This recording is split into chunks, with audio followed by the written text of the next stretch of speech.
This is Dan Seifert with The Verge, and we are here in Barcelona, Spain, checking out the Samsung Galaxy S5. This is the company's latest flagship smartphone. It really looks very similar to the S4. It's got a very similar design language with rounded corners, a metal trim alongside. The only major difference with the hardware here is actually on the back. The back features a new soft touch finish with a dimpled pattern. It really feels a lot nicer than Samsung's older glossy finishes. It feels very similar to the Note 3 without the leather look. But otherwise it feels pretty much just like the Galaxy S4 in your hand. Hardware-wise, it's a little bit different. It's got a 5.1-inch display. They got a capacitive button for multitasking here and a new fingerprint scanning home button on the front there. On the back, it's got a 16-megapixel camera, an LED flash, and a new heart rate sensor that uses your fingertip to measure your heart rate.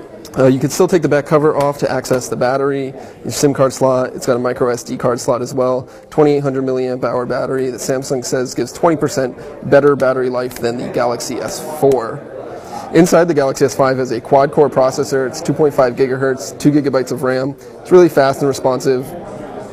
From our brief tests, there's really no lag that we can particularly see. The interface here is definitely very familiar to Samsung users. There are some slight differences. If you swipe over from the home screen, you can access the My Magazine feature, which was available with a swipe up in the Note 3. But otherwise, it's a pretty standard home screen. The settings menu looks a little different. The tabs are gone for a more icon-based approach, and it is running Android 4.4.2. But otherwise, it's definitely a Samsung phone. It's got all of Samsung's apps and helpers and things like that. The new thing here is S Health has been greatly improved. In addition to the heart rate sensor on the back, it's got a new exercise coach and pedometer and things like that, and it has the ability to be expanded with third-party apps that can tap into an SDK that Samsung will be releasing soon. The heart rate sensor uses the sensor on the back here, and you just place your fingertip on it, and then it will give you a reading for your heart rate in about 5 to 10 seconds. You can see my heart rate there.